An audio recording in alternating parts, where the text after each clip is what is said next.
നിങ്ങൾ എപ്പോഴെങ്കിലും ചിന്തിച്ചിട്ടുണ്ടോ, മനുഷ്യർക്ക് ജീവിക്കാൻ കഴിയാത്ത വിധം പാമ്പുകൾ മാത്രം സാമ്രാജ്യം സ്ഥാപിച്ച ഒരു സ്ഥലം ഈ ഭൂമിയിലുണ്ടെന്ന്? നമ്മളിന്ന് പരിചയപ്പെടാൻ പോകുന്നത് കേൾക്കുന്നവരുടെയെല്ലാം ബുദ്ധിയെയും യുക്തിയെയും അത്ഭുതപ്പെടുത്തുന്ന പ്രകൃതിയുടെ ഒരു രഹസ്യത്തെക്കുറിച്ചാണ്. ജപ്പാന്റെ മണ്ണിൽ മനുഷ്യനെ തുരത്തി പാമ്പുകൾ അധികാരം പിടിച്ചെടുത്ത ഒരു ദ്വീപ്. അവിടുത്തെ പാമ്പുകളുടെ വിഷവീര്യം എത്രത്തോളമായിരുന്നു എന്നാൽ ആ ദ്വീപിലെ മറ്റു മൃഗങ്ങൾക്ക് ശ്വാസം വിടാൻ പോലും ഭയമായിരുന്നു. ഓരോ വർഷവും നൂറുകണക്കിന് ആളുകൾക്ക് ജീവൻ നഷ്ടപ്പെട്ടിട്ടും കോടികൾ ആസ്തിയുള്ള ഇവിടത്തെ ഭരണകൂടം ഈ പാമ്പ് ശല്യത്തിന് മുന്നിൽ പൂർണ്ണമായും കൈമലർത്തി നിൽക്കുകയായിരുന്നു. എന്തുകൊണ്ടാണ് ആ സർക്കാരിന് പോലും ഇതിനു മുന്നിൽ തോൽവി സമ്മതിക്കേണ്ടി വന്നത്? എന്നാൽ പെട്ടെന്നൊരു ദിവസം ജപ്പാൻ സർക്കാർ ആ ദ്വീപിലെ താമസക്കാരെ മാത്രമല്ല, മുഴുവൻ ജപ്പാൻ ജനതയെയും അത്ഭുതപ്പെടുത്തിയ ഒരു തീരുമാനമെടുത്തു. പ്രശ്നം പ്രകൃതിയിൽ നിന്നുള്ളതാണെങ്കിൽ അതിനുള്ള പരിഹാരവും പ്രകൃതിയിൽ നിന്ന് തന്നെ കണ്ടെത്തുമെന്ന് സർക്കാർ ചിന്തിച്ചു. പാമ്പുകളുടെ വംശം ഇല്ലാതാക്കാൻ കുറച്ച് കീരികളെ കൊണ്ടുവന്ന് ഈ ദ്വീപിൽ തുറന്നുവിട്ടു. പാമ്പുകളെ കൊല്ലുന്നതിൽ പ്രശസ്തനായ ഒരു ജീവിയാണ് കീരി. ജപ്പാനിലെ ശാസ്ത്രജ്ഞർക്ക് ഏറ്റവും മികച്ച ഏക പരിഹാരമായി തോന്നിയത് ഇതായിരുന്നു. എന്നാൽ പ്രകൃതിയുടെ നിയമങ്ങൾ ലംഘിക്കുന്നത് എത്രത്തോളം ഭയങ്കരമായിരിക്കുമെന്ന് അന്ന് ആരും ചിന്തിച്ചതേയില്ല. ജപ്പാൻകാർക്ക് ഇത് 25 വർഷങ്ങൾക്ക് ശേഷം നന്നായി ബോധ്യപ്പെടുകയും ചെയ്തു. 1970കളിൽ ജപ്പാനിലെ അമാമി ഓഷിമ ദ്വീപിൽ വലിയൊരു പ്രതിസന്ധിയുണ്ടായി. ഹാബു എന്നു പേരുള്ള വിഷപ്പാമ്പുകൾ അവിടെ ഭീതിയുടെ അന്തരീക്ഷം സൃഷ്ടിച്ചിരുന്നു എന്ന് ഞാൻ നിങ്ങളോട് പറയട്ടെ. ഓരോ ദിവസവും നിരവധി ആളുകളാണ് ഇവയുടെ കടിയേൽക്കുന്നതിന് ഇരയായിക്കൊണ്ടിരുന്നത്. ഇവയുടെ വിഷം എത്രത്തോളം അപകടകരമായിരുന്നു എന്നാൽ ഉടനടി ചികിത്സ ലഭിച്ചില്ലെങ്കിൽ ജീവൻ രക്ഷിക്കുക പോലും പ്രയാസമായിരുന്നു. ഏറ്റവും ഭയപ്പെടുത്തുന്ന കാര്യം, ഈ പാമ്പുകൾ ഇപ്പോൾ കൃഷിയിടങ്ങളിലും ജനവാസ മേഖലകളിലും കന്നുകാലി വളർത്തൽ കേന്ദ്രങ്ങളിലും പരസ്യമായി ചുറ്റിത്തിരിയുന്നുണ്ടായിരുന്നു എന്നതാണ്. കർഷകർക്ക് അവരുടെ ഓരോ ചുവടും ജീവന് തന്നെ ആപത്തായി മാറാവുന്ന അവസ്ഥയായിരുന്നു.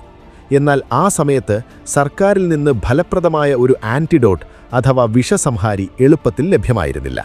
എങ്കിലും ജപ്പാനിലെ ശാസ്ത്രജ്ഞർ ഇതിനുള്ള മരുന്ന് നിർമ്മിക്കാനുള്ള നിരന്തര ശ്രമത്തിലായിരുന്നു.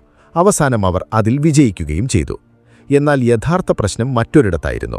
ഈ ആന്റിവനം സുരക്ഷിതമായി സൂക്ഷിക്കാൻ 24 മണിക്കൂറും വൈദ്യുതി ലഭ്യമാകുന്ന ഒരു ആധുനിക മെഡിക്കൽ സെന്റർ ആവശ്യമായിരുന്നു. എന്നാൽ 1980കളിൽ ജപ്പാനിലെ ഗ്രാമീണ മേഖലകളിൽ ഇത്തരം സൗകര്യങ്ങൾക്ക് വലിയ കുറവുണ്ടായിരുന്നു. പാമ്പുകളെ ഭയന്ന് പരിഭ്രാന്തരായ കർഷകർ തങ്ങളുടെ ഭൂമി ഉപേക്ഷിച്ച് ജോലി തേടി നഗരങ്ങളിലേക്ക് വണ്ടി കയറാൻ തുടങ്ങിയതോടെ സ്ഥിതിഗതികൾ വളരെ ഭയാനകമായി മാറി. പതുക്കെ ആ പച്ചപ്പ് നിറഞ്ഞ ദ്വീപ് വിജനതയിലേക്ക് നീങ്ങാൻ തുടങ്ങി. ജപ്പാൻ സർക്കാർ വലിയൊരു ആശയക്കുഴപ്പത്തിലായി.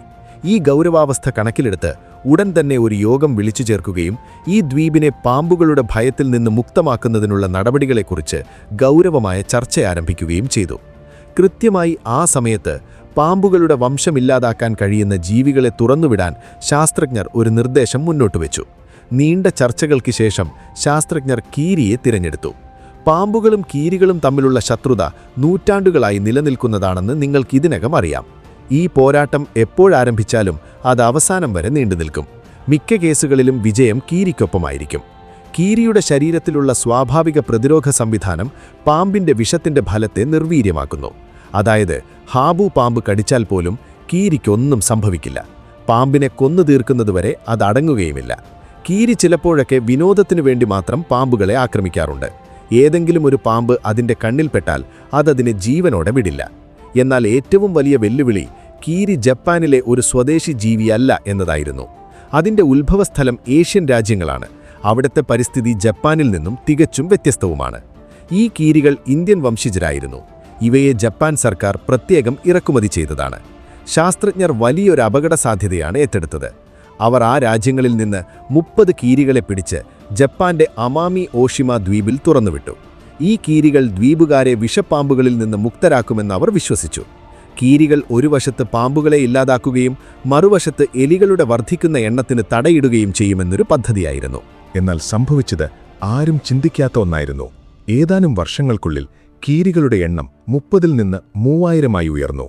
എന്നാൽ അവയുടെ എണ്ണം വർദ്ധിച്ചു വന്നതോടെ ശാസ്ത്രജ്ഞരുടെ മുഖത്ത് ആശങ്കയുടെ വരമ്പുകൾ കൂടുതൽ ആഴത്തിലുള്ളതായി മാറി. മറുവശത്താകട്ടെ കീരികൾ പാമ്പുകളെ വേട്ടയാടുന്നതിൽ പ്രത്യേക താൽപ്പര്യമൊന്നും കാണിക്കുന്നുണ്ടായിരുന്നില്ല. നേരെ മറിച്ച് പാമ്പുകളുടെ എണ്ണം ഇനിയും വർദ്ധിക്കാൻ തുടങ്ങുകയും ചെയ്തു. ഇതിനുള്ള കാരണം ഞെട്ടിക്കുന്നതായിരുന്നു. ഹാബു പാമ്പ് രാത്രിയിലാണ് വേട്ടയാടിയിരുന്നത്.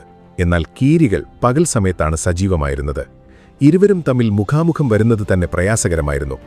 ഇനി പകൽ സമയത്ത് അവർ പരസ്പരം കണ്ടുമുട്ടിയാൽ പോലും പാമ്പുകളെ ആക്രമിക്കാൻ കീരികൾ മടിക്കുന്നതായി കാണപ്പെട്ടു. എന്നാൽ യഥാർത്ഥ പ്രതിസന്ധി വരാനിരിക്കുന്നതേയുണ്ടായിരുന്നുള്ളൂ. പകൽ സമയത്ത് ഇര ലഭിക്കാതെ വന്നതോടെ കീരികൾ തങ്ങളുടെ വിശപ്പടക്കാൻ ദ്വീപിലെ അപൂർവ ഇനം മുയലുകളെ തിന്നാൻ തുടങ്ങി. നേരത്തെ തന്നെ വംശനാശത്തിന്റെ വക്കിലായിരുന്ന ആ ജീവിവർഗങ്ങൾ ഇപ്പോൾ കീരികളുടെ വിശപ്പിനിരയായിക്കൊണ്ടിരിക്കുകയായിരുന്നു. ദ്വീപിലെ പക്ഷികളുടെ മുട്ടകൾ കുടിച്ചുകൊണ്ട് കീരികൾ അവയുടെ വംശവർദ്ധനവിന് തടസ്സം സൃഷ്ടിക്കാൻ തുടങ്ങി. കർഷകരുടെ വിളകൾ വരെ അവർ നശിപ്പിക്കാൻ ആരംഭിച്ചു. ഫലമോ, ഏതു പ്രശ്നത്തിനാണോ കീരികളെ കൊണ്ടുവന്നത് ആ പ്രശ്നം പല മടങ്ങ് വർദ്ധിച്ചു. പാമ്പുകളുടെ ഭീകരതയ്ക്കൊപ്പം ഇപ്പോൾ കീരികളുടെ ശല്യവും കൂട്ടിച്ചേർക്കപ്പെട്ടു. 1980കളിൽ തുറന്നുവിട്ട 30 കീരികൾ അടുത്ത 25 വർഷത്തിനുള്ളിൽ 50,000 പെരുകുകയും അവിടുത്തെ ജൈവവൈവിധ്യത്തിന് വലിയൊരു ഭീഷണിയായി മാറുകയും ചെയ്തു എന്നറിയുമ്പോൾ നിങ്ങൾ അത്ഭുതപ്പെടും. പരിസ്ഥിതിയിലുണ്ടാകുന്ന അതിവേഗത്തിലുള്ള മാറ്റങ്ങൾ അവിടുത്തെ ജനങ്ങൾക്ക് അനുഭവപ്പെട്ടു തുടങ്ങി. പല ജീവികളും പതുക്കെ അപ്രത്യക്ഷമാകാൻ തുടങ്ങി. കീരികൾ പാമ്പുകളെ മാത്രമല്ല കൊല്ലുന്നതെന്നും മറിച്ച് പരിസ്ഥിതി സന്തുലിതാവസ്ഥയെ തന്നെ തകിടം മറിക്കുകയാണെന്നും അപ്പോഴാണ് അവർക്ക് മനസ്സിലായത്. ഈ അവസ്ഥ തുടർന്നാൽ ദ്വീപിന്റെ തനതായ ജൈവവൈവിധ്യം പൂർണ്ണമായും തുടച്ചു നീക്കപ്പെടുമെന്ന് ശാസ്ത്രജ്ഞർക്കും വ്യക്തമായി. ഇത് മനസ്സിൽ കണ്ടുകൊണ്ട് സർക്കാർ ഒരു പുതിയ പോരാട്ടത്തിന് തുടക്കം കുറിച്ചു. മനുഷ്യനും കീരിയും തമ്മിലുള്ള പോരാട്ടം. കീരികളുടെ എണ്ണം നിയന്ത്രിക്കുന്നതിനായി ഒരു വൻ പ്രചാരണം ആരംഭിച്ചു. സ്ഥിതിഗതികളുടെ ഗൗരവം കണക്കിലെടുത്ത് ജപ്പാൻ സർക്കാർ 2000ന്റെ തുടക്കത്തിൽ തന്നെ കീരി നിർമ്മാർജ്ജന ക്യാമ്പയിൻ പ്രഖ്യാപിച്ചു. ഇവയെ പിടികൂടുന്നതിനായി പ്രത്യേക സംഘങ്ങൾ രൂപീകരിച്ചു. അമാമി ഓഷിമ ദ്വീപിലുടനീളം കീരികളെ പിടികൂടാനുള്ള ക്യാമ്പയിൻ ആരംഭിച്ചു. കീരികളുടെ നീക്കങ്ങൾ നിരീക്ഷിക്കാൻ രഹസ്യ ക്യാമറകൾ സ്ഥാപിച്ചു. അവയുടെ സഞ്ചാരപാതകൾ തിരിച്ചറിഞ്ഞ് അവിടെ പ്രത്യേക കെണികൾ ഒരുക്കി. ഇവയുടെ സാന്നിധ്യം കൂടുതൽ കാണപ്പെട്ട ഇടങ്ങളിലെല്ലാം ഭക്ഷണത്തിൽ വിഷം കലർത്തി നൽകി. പ്രത്യേകം പരിശീലനം ലഭിച്ച നായ്ക്കൾ കീരികളുടെ മണം പിടിച്ച് അവയുടെ ഒളിത്താവളങ്ങളിലേക്ക് എത്തിച്ചേരാൻ തുടങ്ങി. ഈ പ്രതിസന്ധി പൂർണ്ണമായും നിയന്ത്രിക്കാനായി ഈ സംഘങ്ങൾ ഓരോ രാത്രിയിലും ദ്വീപിലുടനീളം തിരച്ചിലുകൾ നടത്തിവന്നു. വർഷങ്ങളുടെ ശ്രമത്തിനൊടുവിൽ 2018-ൽ ജപ്പാൻ സർക്കാർ അമാമി ഓഷിമ ദ്വീപിനെ പൂർണ്ണമായും കീരി വിമുക്തമായി പ്രഖ്യാപിച്ചു.